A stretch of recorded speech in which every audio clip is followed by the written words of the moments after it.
جیسا کہ جنرل ضیاء کی پالیسیوں کا خمیازہ زندگی کے ہر شعبے کو بھگتنا پڑا، نصابی کتب بھی اس سے محفوظ نہیں رہیں۔ بدقسمتی ہماری یہی ہے کہ ہر 10 سالوں 12 سالوں بعد ہمارا ایجوکیشنل سسٹم چینج ہو جاتا ہے۔ شروع سے آپ دیکھیں، اس پہ زیادہ بحث نہیں کریں گے۔ کتنے ایجوکیشن سسٹمز ہیں آپ کے پاکستان میں؟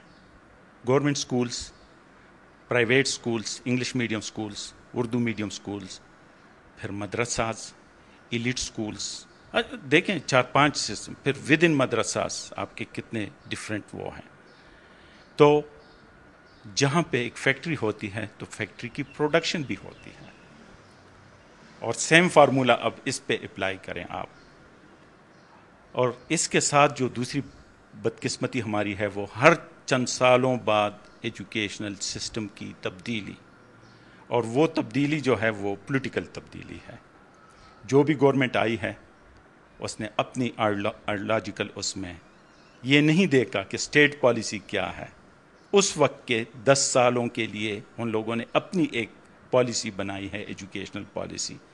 پھر بھی تفصیل سے نہیں جائیں گے کیونکہ تقریباً سب لوگوں کو پتہ ہے۔ لیکن اب کے جو ایجوکیشنل سسٹم کا جو پیداوار ہے، خاص کر افغان وار کے بعد یہاں پہ یا اس سے پہلے جو زیادہ ڈیٹوریشن ہماری ایجوکیشن سسٹم میں شروع ہو چکا ہے، وہ میرے خیال میں ملٹری گورنمنٹس کے جنرل ضیاء الحق صاحب کے دور سے۔ وائلنس فیکٹرز جو ہے وہ ہمارے کاریکولا میں جو زیادہ سے زیادہ چینجز آئی ہیں وہ اسی دور سے شروع ہوئی ہے، اور میرے خیال میں اسی وقت سے ہمارا زوال شروع ہو چکا ہے۔ آج دیکھیں آپ، جو بچے ہمارے پاس آتے ہیں، بجائے اس کے کہ ان کو ایک اچھا شہری، ایک اچھا پاکستانی، ساری دنیا میں ایک اچھا انسان بننے کے بجائے ہم ان کو ایک دوسری طرف لے گئے ہیں، جو میں اس کو ٹوٹلی بالکل سامنے اور کھلا کہتا ہوں کہ ہپوکریسی، منافقت اس میں بہت زیادہ۔ ہم منارٹی کی بات کرتے ہیں کہ ہندو ایک مکار اور عیار اور پتہ نہیں کیا اور کیا کیا ہے۔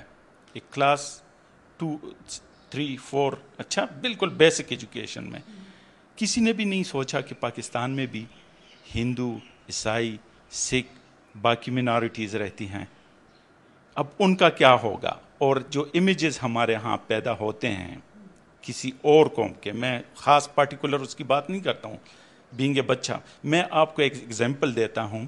بہت عرصے کی بات ہے کہ میرے ایک پروفیسر آکسفورڈ سے آئے تھے، میز پہ ہمارے ساتھ بیٹھے ہوئے تھے، کھانا کھا رہے تھے، ان کی وائف بھی تھی۔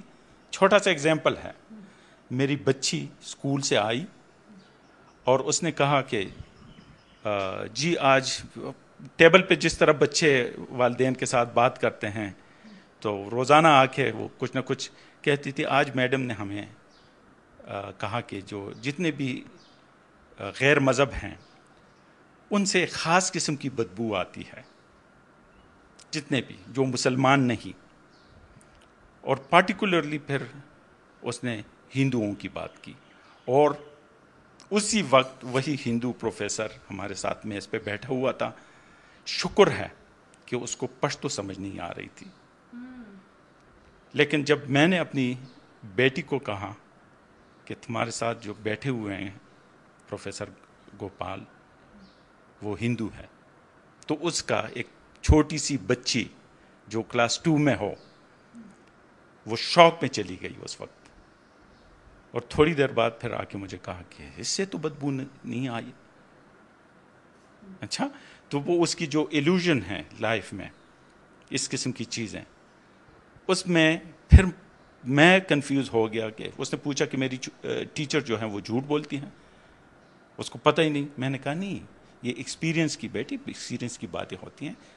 اس کی ابھی کسی غیر مذہبی لوگوں سے زیادہ انٹریکشن نہیں ہوئی، اسلام میں اس قسم کی کوئی چیز نہیں کہ جو غیر مذہب ہیں جتنے بھی لوگ ہیں ان سے بدبو. یہ چھوٹی چھوٹی چیزیں آپ کی کچھ کریکولا کی, کچھ عام ماحول, اور پھر کچھ یہاں پہ ایک خاص طبقہ ہے ان کی طرف سے جو پروپیگنڈا ہوتا ہے, خاص کر کے مذہبی جماعتوں کی طرف سے. اور اب تو بات بہت ایکسٹریم تک چلی گئی.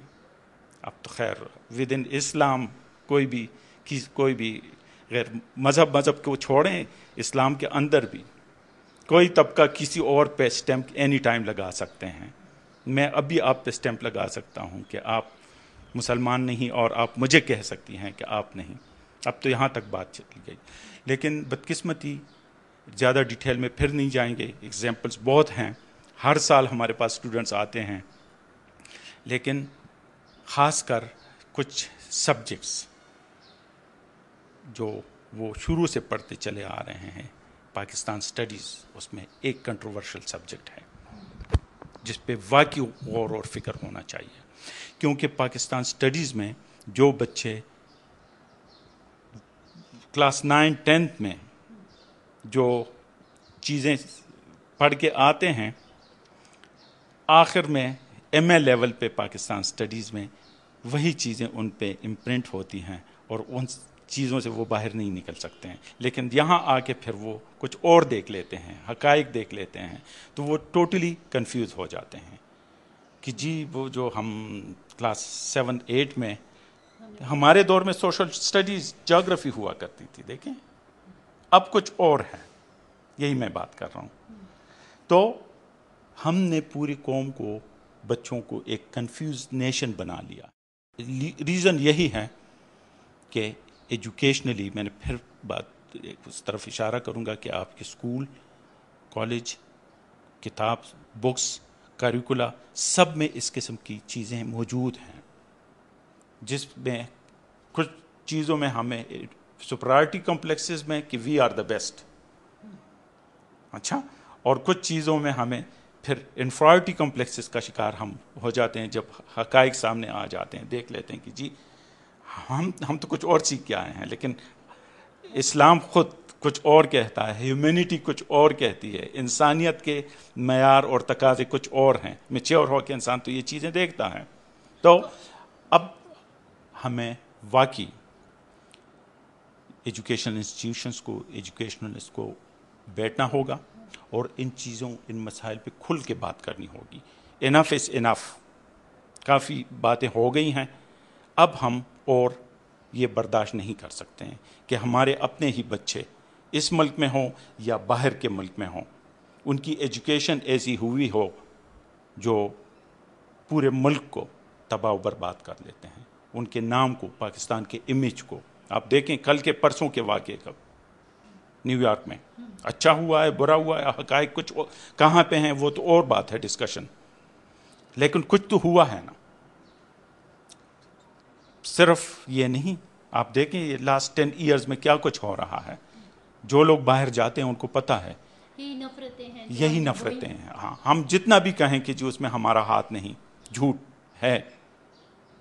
کوئی بھی اس پہ آنکھیں بند نہیں کر سکتی کہ یہاں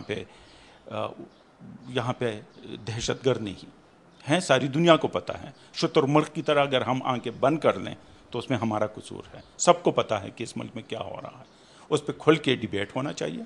جھوٹ، نفرت، طبقاتی سوچ اور نفسیاتی بیماریوں سے بھرے اس نصاب نے پوری قوم کی بنیاد جس انداز میں رکھی اور پھر ایک ڈکٹیٹر نے جن بنیادوں پر اس کو درست کرنے کی کوشش کی, وہ ایک اور غلطی ثابت ہو رہی ہے.